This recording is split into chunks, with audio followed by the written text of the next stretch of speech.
Ladies and gentlemen, welcome to a brand new edition of the Lashing Out Podcast on the Nittany Sports Now Network. My name is Jarrod. Prugar. I'm joined by my good friend and co-host, Kevin Quigley. Kevin, we are back. We've got a lot of stuff to talk about. Obviously, we haven't been together for a good chunk of time. We've had a million different things. It's kind of a dead period, and we needed a break. But now we're back, better than ever. And Beaver Stadium the field has a new name. And well, Penn State got paid. That they did. And it feels like life's been a whirlwind. It's been nearly a month since we've been together. I worked a 15-hour day like 3 weeks ago, and I could have told you it was last week. And you could have told me it was last week, and I would have believed you. So, yeah, much needed break, much needed R&R. And yes, a much needed thing for Beaver Stadium is the university has signed up for a $700+ million stadium renovation. And that Which is necessary. And none of that money is coming out of thin air. There are no money trees planted on campus in State College where they can just go pluck dollar bills from it to pay for this thing. There is some opposition. There's some controversial things about not naming it after Joe Paterno, or they shouldn't have sold out. They shouldn't have sold any sort of naming rights. This is a $50 million deal over 15 years. It's about $300,000 a year. Honestly, it feels a little light from other stadium deals. However, this is just a naming rights for the field. This is not a naming rights for the stadium. So the integrity of Beaver Stadium, which has been there since 1962, 64, whatever it is, and has gone through many of its renovations and erector set assemblies that it has gone through, it's still known as Beaver Stadium. Beaver Stadium will still be across the top. It will be featured there. They just sold the naming rights to the bluegrass turfed field of which the football team plays on. West Shore Home Field at Beaver Stadium is the name. West Shore Home is a home improvement company based out of Mechanicsburg, Pennsylvania. They were actually on the headsets. Their logo was on the coaches' headsets this year. You can see that on James Franklin, and they had some branding throughout Beaver Stadium this year. Their owner and CEO was a Penn State alum, graduated in 1999. This was necessary. It sounds weird to say it, but I mean, let's be real, Kevin. I don't know. I don't want to speak for you, but short of a felony, I would probably do whatever somebody told me to do for $50 million. Yeah, I would do the same. Yeah, I mean, and even maybe at certain felonies, I probably would do for $50 million as long as that money stayed in my bank account. But that's the thing. Like, you can't say no to $50 million. You just can't in this arms race of college football. I have a column that went out on Nittany Sports Now about Joe Paterno Field.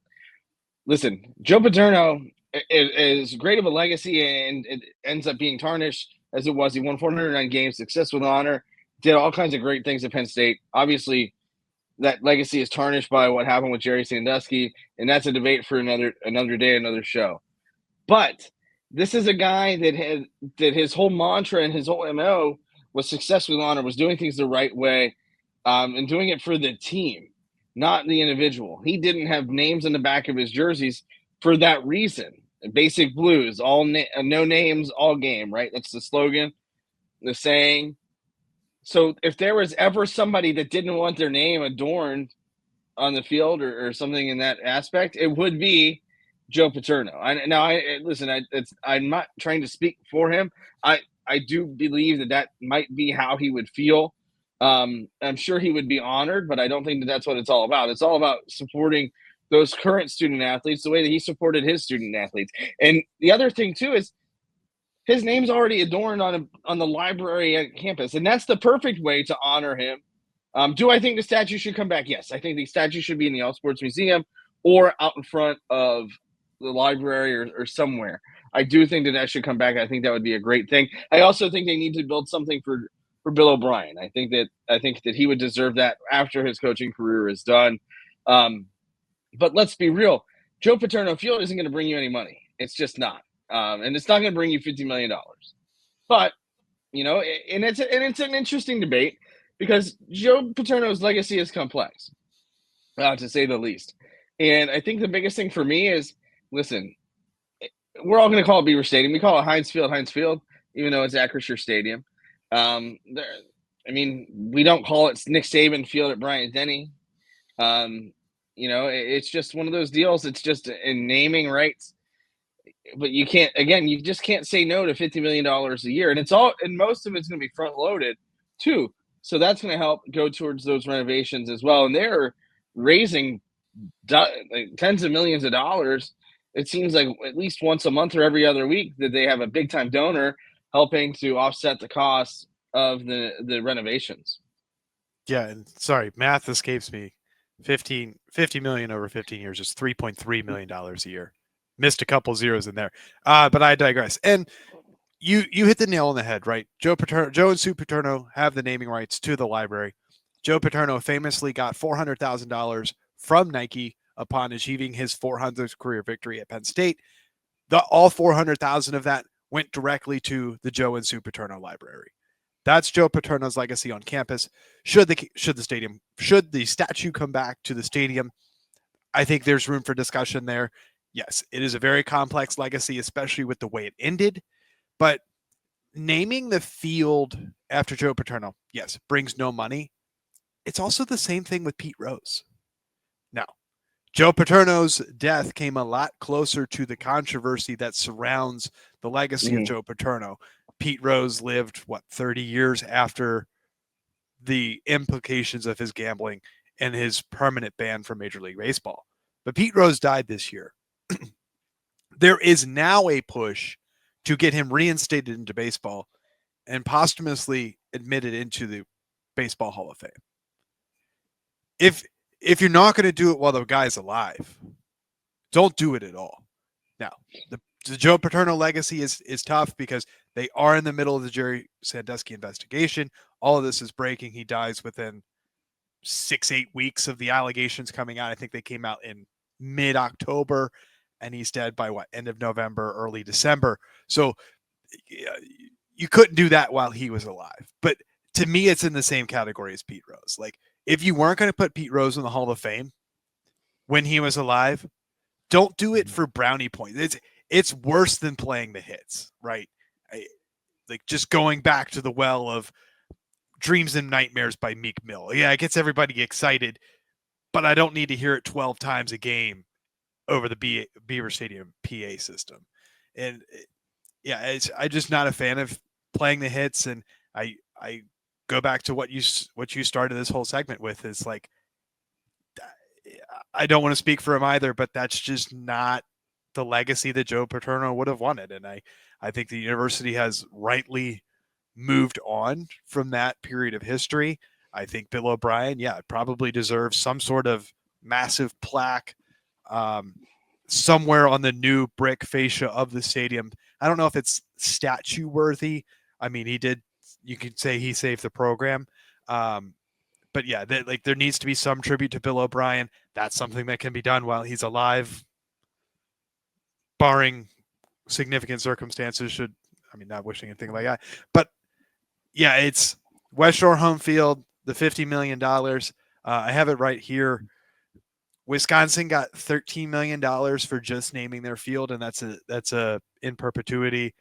UNC got $25 million in perpetuity.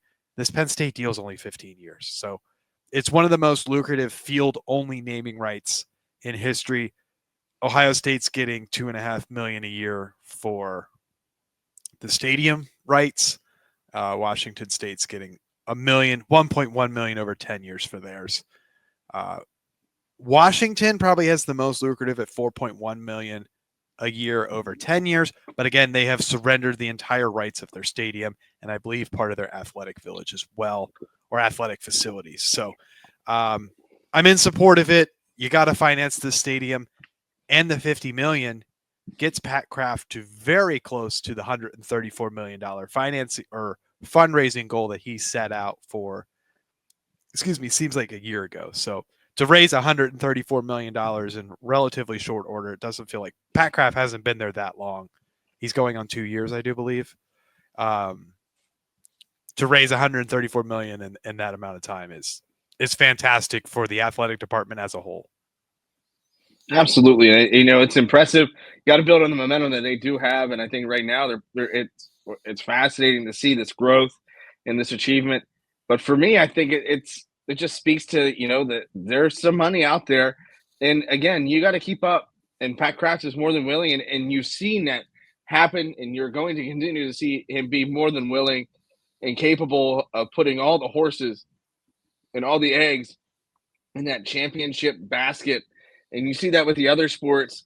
And we're going to talk about the other sports going on at Penn State here when we come back. Sorry, go ahead, Kevin. One more thing. Sorry.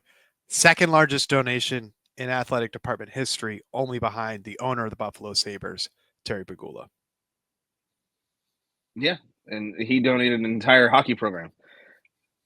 And we're going to talk about that hockey program, perfect segue, when we come back from this break on the Nittany Sports Now Network. Welcome back to the second segment of the Lasching Out Podcast and Nittany Sports Now Network. He's Kevin. I'm Jarrod. Kevin, you mentioned Terry Pegula. Terry Pegula, well, that's who the Pegula Ice Arena is named after. He and his wife donated an absolute shit ton of money to build the hockey program from scratch, and it's paying off for them. Let's be real. I mean, they're doing really, really well. They're in the Big Ten, I think, quarters or semis at the moment. Without the records in front of me, doing a really good job. They should be a lock to make the tournament, barring anything unforeseen. And it's good to see because they're not just they're one of a bunch of Penn State teams that are finding success in the postseason. Yeah, last weekend they go to Ann Arbor, sweep Michigan in a best of 3, so they won both games to start the series. No third game decider required. Ended the season on a positive note as well. Had a home series against Minnesota, who is the second-ranked team in the Big Ten. Split that. The weekend prior, they went to Michigan State, tied in an OT, and then won the next game after that. So a team that's actually starting to it feels like really punch above their weight class. Kind of had a ho-hum year in the Big Ten, I believe, second to last, third to last in the Big Ten in hockey of the 8 programs that there are. Tough matchup this weekend against Ohio State. I believe they're 1-3 in 4 matchups against Ohio State this year. Earlier in the season, they played one series at the beginning of December and one series at the beginning of at the end of January. So they do have to go on the road to Columbus. It's just a single elimination tournament at this point in time. The finals would be the next weekend after this weekend coming up. So the women are actually in Columbus too, playing in the NCAA tournament. The women's hockey team. All eyes are on Columbus. So, good thing for the hockey team. Good to see them finally catching their strides, because it feels like this team, like this program, it started when I was on campus there. Went to the Pegula Ice Arena during this first season, and like it felt like that team, the program had the makings to be a top program in the country. Obviously, have a large injection of funds, lots of financial backing, really successful team to start, and it kind of felt like they've been just stuck in neutral of late. They did make the Frozen Four a couple years ago, but hopefully this is the start of a deep run into the NCAA hockey tournament. It would be great to see that team return to, just to get into what the year they went to the Frozen Four. I do believe they made the championship game, but then lost. But to be able to be again in national title contention when your football team is in national title contention, putting 2 different programs, and actually 3 different programs, into national title contention is a very successful year for the athletics department. Right. And we talked about wrestling, both wrestling teams. Obviously, both hockey teams. Now the wrestling team just did business at the Big Ten Championship. They even outscored their record points from last year, which is uber impressive. They qualified all 10 wrestlers for the national championships. And with that, they have 4 top seeds. All 10 wrestlers are seeded in the top 8 of their weight bracket. You got Luke Lilladall at 125, Tyler Kasich at 157, Mitchell Messenbrink at 165, Carter Starachi at 184. Braden Davis is the number 3 seed at 133. Bo Bartlett, who could easily have been the number 1 seed, is at 141. Shane Van Ness is the number 3 seed at 149. And then you've got Levi Haynes at number 2 at 174. Carter or Starachi at 184 is good. Redshirt freshman Josh Barr is the number 4 seed at 197. And then Greg Kirkvit is the number 3 seed at 285. And, they're all impressive. I think it's a really good opportunity for them to really get into everything and make sure that they get the job done. That's the most important thing. And I think they're capable of doing it. And I think we underestimate or undervalue just the absurd dominance of the wrestling program. This is unlike any sports dynasty that's ever been seen. This level of dominance, and that I think is probably one of the most impressive things that I've ever witnessed in sports. Yeah, I only caught the last 4 matches of the Big Tens. The Levi Haynes bout was at 174, was a landslide. Very impressive victory there. Carter Starachi's win came from behind. That was very impressive. He was I think they said something about one of the only wrestlers to come from behind to win in the Big Ten championships. We got to talk about Gable Steveson from Minnesota. I got to raise the red flag on this. This is the whole time I'm watching this match, right? This guy has been in college. I think he used 3 years of his eligibility. He wins an Olympic title in 2020, so 2021 in Tokyo. Goes to WWE for a while, is doing entertainment wrestling, and then all of a sudden comes back to college for his final year of eligibility. I know college sports are no longer amateurs. That seems like a bend of the amateur rules, even by the loose amateur rules that the NCAA plays by. It really is. It's really weird. It's so bizarre, right? I mean, and obviously he's one of the best to ever do it. He's right up there with Carter, with Kelsey Anderson as far as just sheer ability. But yeah, it is bizarre because he's closer to AARP than I think he is high school. And I think, we joke around about that, but that's there. Like, we mature with age, right? You should mature with age. At least the hope is. And that makes you a lot better than what you are. And it kind of takes a little bit of the amateurism out of it. But, he's able to come back and compete. And, if you're eligible, then you might as well take, because, and it's such a slippery slope. But he's eligible for whatever reason. And, it's just one of those deals. And thank God that now, we're getting past the COVID years. The COVID years finally expiring is massive. And the COVID years for winter sports was ridiculous, by the way. They played their entire seasons. It's one thing if it was the spring, but not the fall. Athletes didn't need it, and the winter athletes didn't need it. Football needed it. I think there's a lot of teams that either abstained or had a significantly reduced schedule. Right, because of I will give them that. Yeah, the ridiculousness of the fall schedule, yes, 100%. And I guess NCAAs would have gotten canceled. I can't remember COVID year, but I guess at the outbreak of COVID, the NCAA tournament gets canceled at halftime of the first round of the first games, or the first games of the first round. So yeah, but again, they've played most of their season. I guess there's just no national champion. But yeah, to be able to leave college, I feel like if you do the false start on college, you go for a few years, you leave, and then you come back, you shouldn't be eligible. Now, if you go the JUCO route, you go to the workforce, and then eventually you come back to, and then you eventually go to college. Like a lot of the Australian punters, it seems like they usually come over pretty late, 26, 27 years old. Don't know anything about that, but those tend to be people coming from Australia tend to be a little bit older, but to go to college for 3 years, to go be a professional entertainment athlete, get on those programs, not really be subjected to any sort of NCAA and performance enhancing drug testing.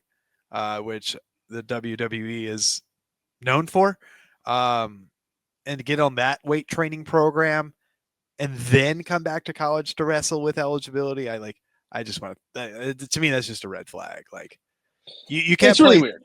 you can't play 3 years of college football, go play professional in Europe, and then come back and play one more year of college football. Like you Right. leave, you're done. Like it's just, Yeah. I feel like That's that should be something that I think that's something that needs looked at 100%. And obviously with the COVID years, in wrestling, you get Olympic year, obviously for that too. And it's just kind of bizarre. And one of the sports that we didn't talk about was basketball, but Penn State basketball is still forever frustrating because they just beat Wisconsin for the first time in Madison and the first time in 30 years. And they are the number 12 ranked team in the country. And that's the frustrating part because when Penn State plays Penn State basketball, like the way that they're capable of, they beat the number 12 team in the country. But they didn't even make the Big Ten championship game because they had a bunch of other games that weren't up to that magnitude. And it's crazy to me because Pitt and Penn State aren't in the Big Ten champion or aren't or going to be in the tournament. But two other Pennsylvania teams, if not maybe a couple more from the east side of the state, will be. And we're going to talk about that here in the third and final segment of the Lashing Out Podcast on the Nittany Sports Now Network. Welcome back to the third and final segment of the Lashing Out Podcast on the Nittany Sports Now Network. I'm Jarrod. He's Kevin. Kevin, this is a segment that's going to touch my heart. My beloved Robert Morris Colonials punched their ticket to the big dance for the first time since 2020. That's right. On Wednesday night, Tuesday night. And that's great. As an alum, it's always awesome to see your school make it to the tournament. Sorry, Penn State, but you still have Clemson, if you count that. But it is cool to see that happen. And and obviously Robert Morris is out in Pittsburgh.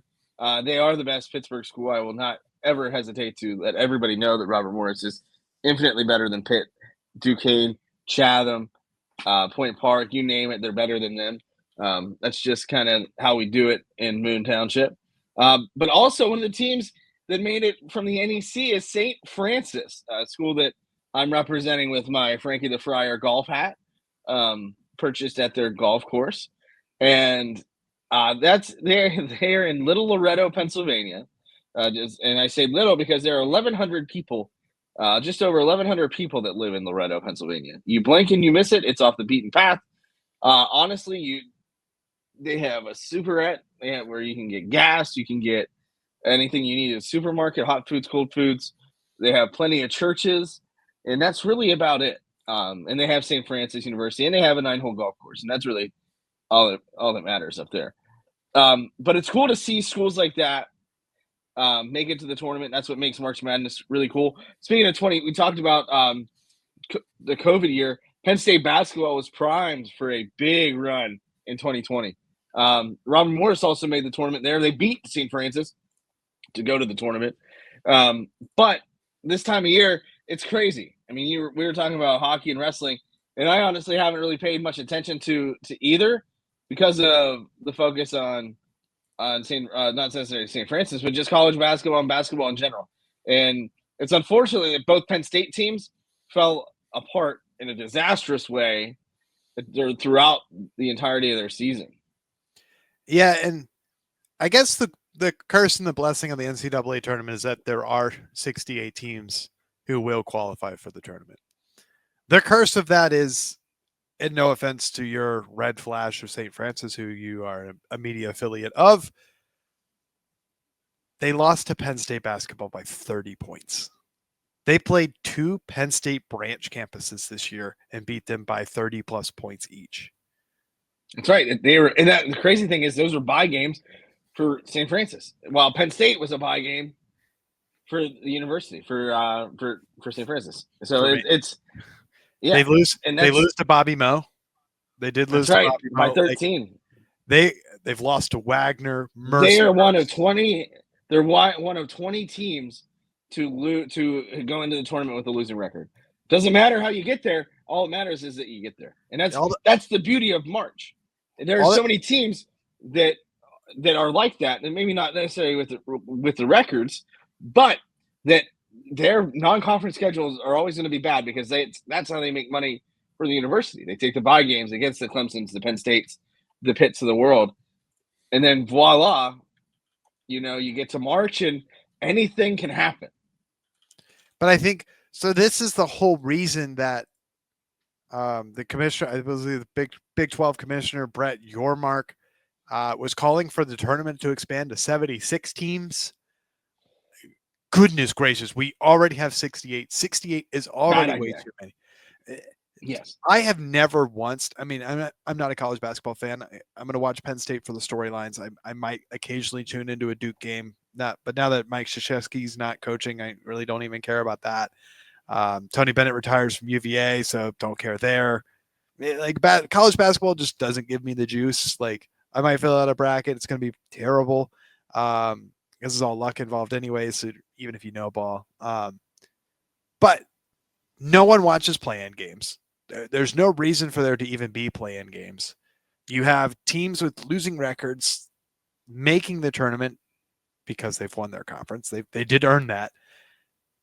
But we need to go to 78 or 76? No, not a chance. 68 no, 68 is fine. Way too many. Like 68 yeah. You can't have any more than 68. The way that it is now, it's perfectly fine. Anything over that is just pure greed. Because, some of these no-name conferences, like the Northeast Conference and the Patriot League and leagues like that, it's very difficult for them to compete. Like, I remember in 2015, I went to the play-in game in Dayton when Robert Morris beat North Florida. And then they won, right? They beat North Florida. Then, guess who's waiting for you? Duke, right? Duke went on to win the national championship that year, and that makes me want to hurt people. But that's just because I hate Duke. But that's what's tough. You go in and it's not always competitive. Now, recently, they have been much more competitive. You had the FDUs of the world last year, or 2 years ago. Last year, you had Oakland with their Cinderella one. Same thing with Duquesne. So, those are some mid-major schools that do end up finding success in the tournament, but that's very, very few and far between. Now, of course, you mentioned Tony Bennett. Virginia lost to, I think, UMBC years ago in a catastrophic loss, and that's just one of those deals. And that's the beauty of this game, the college basketball. It's anything can happen once you get to March. That's why they call it March Madness. And, should some of these teams maybe make the tournament? Hey, it is what it is. The conference gets an automatic bid. Can't fault the system. Now you just got to go make it work. And the playing games are unique because you got 4 different teams there, 2 different games on 2 nights, fighting for a chance to go to that first round just to get to play a team like Duke or whoever. And they'll put they'll put 2 16 seeds in there. Maybe they usually have a 2 12 seed teams. It'll be interesting to kind of see what's going on with how it's going to shake out here on Sunday. But yeah, it's such a fascinating thing. But to make it any bigger, it's the same thing that I feel with the college football playoff. I don't think it needs to be expanded. I think it's just the right size. But anything more than what we're talking about right now is purely based on greed and money. Yeah, 12 teams is perfect for college football. Like, we do not need a top 24 team college football playoff. No, I'm good. I'm good. We don't need a 78 team or 70. And honestly, like, the 12 team playoff wasn't bad this year. It got you exactly what you wanted. Not compared to the historical results. Right. And, you can talk about the buys and you can talk about that sort of stuff. And those should be discussions. And we talked about this, not wanting that buy because you don't want to stop playing. Right. And I would change, if I change anything, it would be the layout of the schedule. I wouldn't change much anything else. I think 12 teams is good. I think the 5 teams that get buys or that, the top 4 highest is good. I think that's fair. But other than that, man, I wouldn't change anything. Just like I wouldn't change the football or the basketball tournament. 68 teams is just fine. The playing games, okay, yeah, whatever. You want some extra teams to get in and give them a chance to earn more money for their conference? That's great. By all means, the NEC, I think, is going to reap some rewards. They're going to make millions of dollars just for making this round. And if they make it to the next round, they're going to make millions of dollars. That's great for a conference that nobody really knows about. And And I think that's, again, the beauty of March. But at the same time, if it isn't broke, don't fix it. Like, there's so much money involved now. You're fine. What's another $10 million going to do for you when you already get 100? Yeah. And I think just to wrap it up, I think the only bit of college football news we really haven't touched on is that they are going to revise potentially. They are going to explore the revision of the seeding for the college football playoff to where it would be the 4 highest ranked teams getting the bye and not the 4 highest ranked conference winners. So probably the only thing that's coming, something that probably. And that's honestly something that I don't necessarily agree with, because you to win every conference is different, right? I mean, it's let's be real. The Big Ten and the SEC are the superior conferences right now, right? Winning the Big 12 matters. Winning the ACC matters, or at least it should. Winning your conference should matter. Let's be real. And listen, Penn State's been outside looking into the Big Ten for years, other than 2016. So yeah, so be it. If you don't win your conference, that's fine. But there should be a reward for winning your conference. In my opinion. I think I'm okay with the reseeding, but it definitely feels like the Ohio State rule. Like this is only going to be enacted for Ohio State or Texas nearly losing to Arizona State. Like it feels like it's a rule kind of geared towards them. But I don't know. We'll see. We'll see if it shakes out. I don't even think it's official yet. I've not really had time to scour ESPN for news. So you're just kind of grasping at straws, right? I mean, listen, if there's no value in winning a conference championship, why even be in a conference? Go the Notre Dame route. Yeah. Make all that money yourself, right? Like, and that's exactly how they're going to say, Ohio State won the national championship. They were in a conference championship. Good. That means they did their job. They won games. Notre Dame, they got all that NCAA money, playoff money, because guess what? They don't report to anybody. And they are the single guy in the group, right? They're the single guy that doesn't have any worries. They're not married. They're not tied to anything. And it's great. If you don't like it, join them. Like, who says you have to be in the Big Ten? And yeah, that makes things a little harder scheduling wise. The only thing that I would do outside of, moving up the schedule is every conference has to play the same amount. 8 games that are conference. Then 8 plus a Power 4. So 8 games for there, 2 Power 4 games, and two bye games, because those, the MAC schools, you got to be able to support them, and I think that's only fair. And the lower tier schools, like, so you got an FCS team, and then you got that, and listen, spring ball is going away. I know Texas has canceled their spring game, and there are a couple other schools, but that's big money. I mean, you can't say no to 60,000 people coming into your stadium for getting $20 chicken tenders. Yeah, it feels like the municipality has a rooted interest in making sure that goes on, because a large economic driver is people coming to small college towns in the middle of the spring, right, when otherwise people are not traveling there. So yeah, and that's the thing. Like Arts Fest, right? Like everyone comes back to Penn State for Arts Fest. All the students do, at least, but spring game kind of feels on that level of magnitude. But you are going to get out of state, high profile, or more affluent than college student attendees. Yeah, and I think the biggest thing for spring games, Penn State's, I don't think is ever going to go away. Yeah, the blue-white aspect of it might look a little different, but they're still going to do something to bring people into the stands and make money. You have to. You can't say no to that level of money. You just can't. I mean, we talked about money throughout the show, and that's why the title of the episode is "Show Me the Money," right? So, sort of big time money or any way that you can generate revenue in this era of college athletics, you got to do it. And it's that simple. Whether it's naming rights, no matter how silly they might sound, everything is going to have a title on it. It's the Del Grosso's Red Zone, or whatever you might call it. Everything's going to be marketed. Everything, and any chance you have to make money, you got to take it, because now that's got to go right back into your players. Yeah, it doesn't really, and it kind of just feels like the NHL, like, I kind of hate that they have logos on their helmets, but like on TV, unless they're zoomed, like when you're watching the game flow, you don't see the logos on the helmets. They went to the digital ads on the board. They went to the digital ads right inside the blue line. Like, is it impactful to my what to my watching experience a little bit? Like, yeah, did it take a lot to get used to see high mark on the front of the Pittsburgh Penguins jerseys? Yeah, but like eventually you get over it. I'm still not happy about it, but it's for the progress of the league. It's so that they can pay the players more. It's so that they can offer more amenities and more secure retirements and all this other things.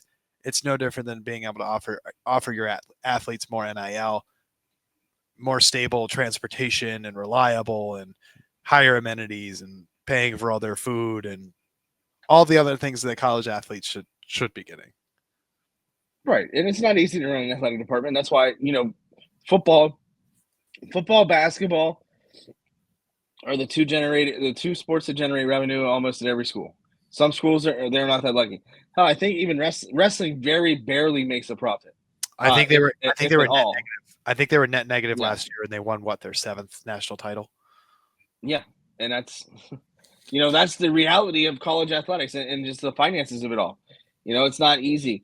And we talked about winter sports. I do want to give a shout out. Penn State men's lacrosse is doing really, really well.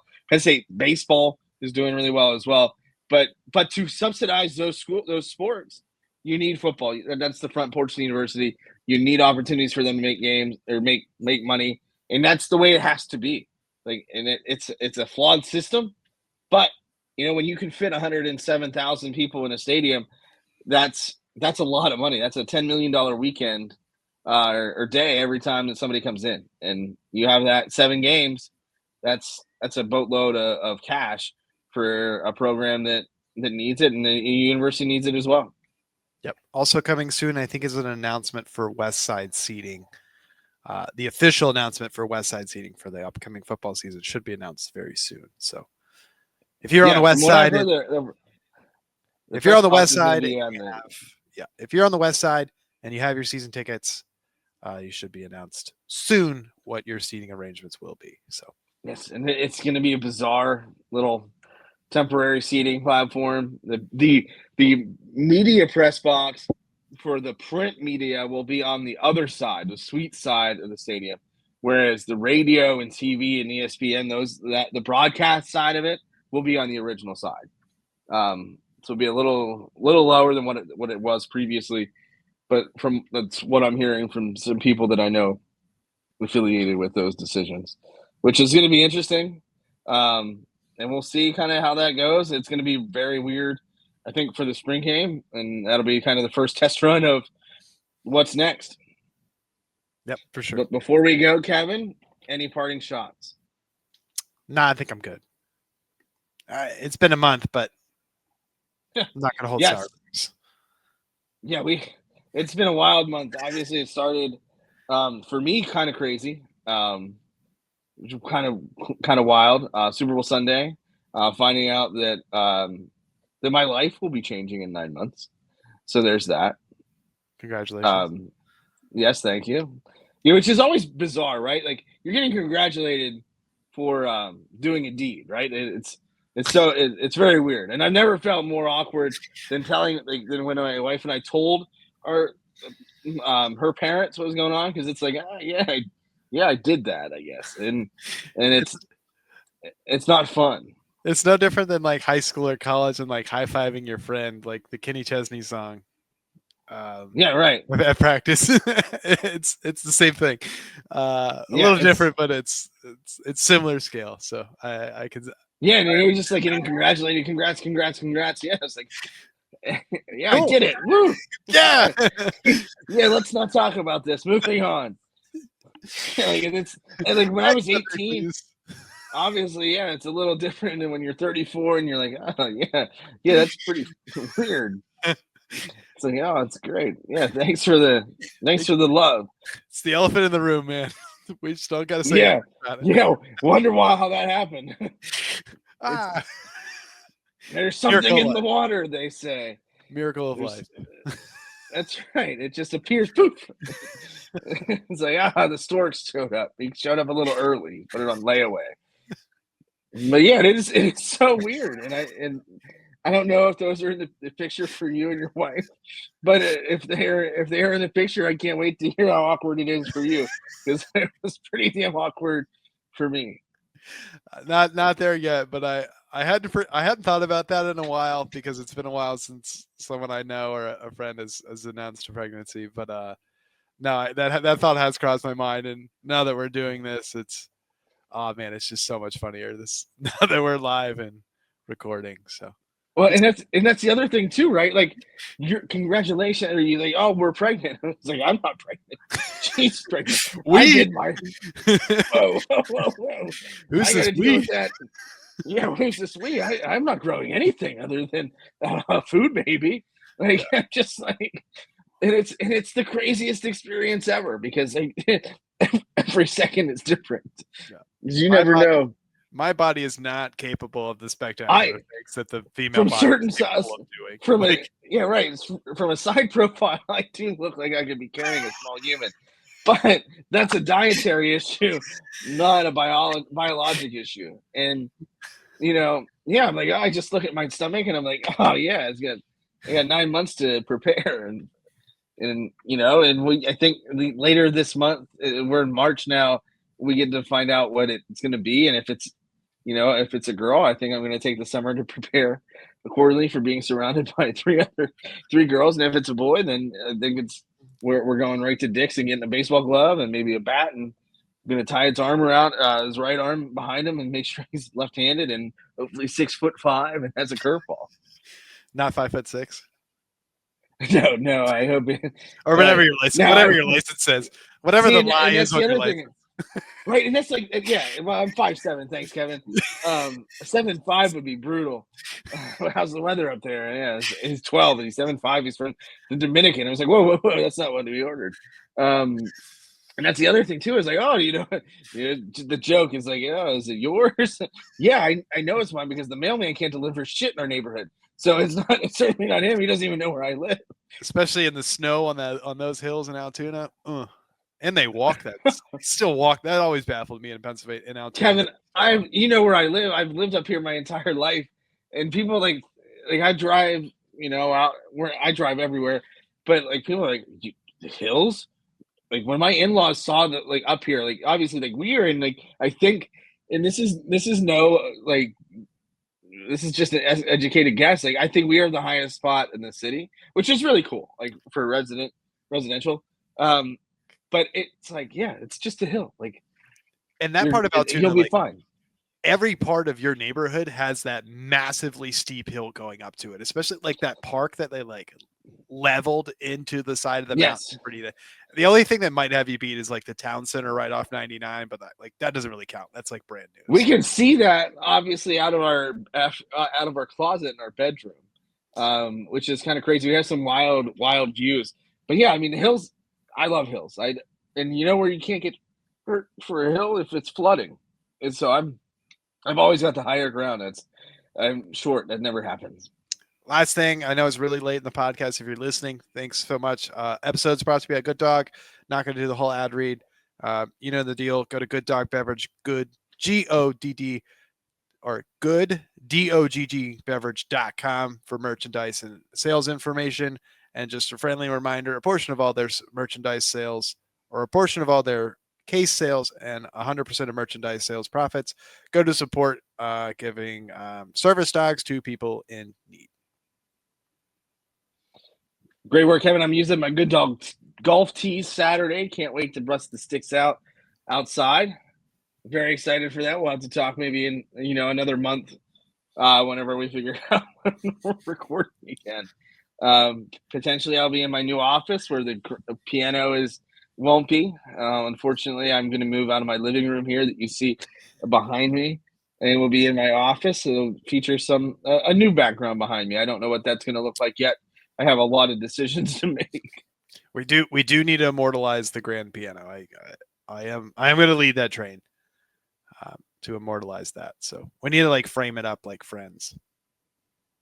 Yes, we shall see how it makes it into the new office, and we'll go from there. But for Kevin Quigley, this has gone significantly off the rails. I'm Jarrod Prugar. Thank you as always. If you're still listening, God bless. We appreciate it more than you would ever know. And if you have a problem with us, obviously, good luck. We'll talk to you guys next time. Thanks for joining us on the Lashing Out Podcast on the Nittany Sports Now Network.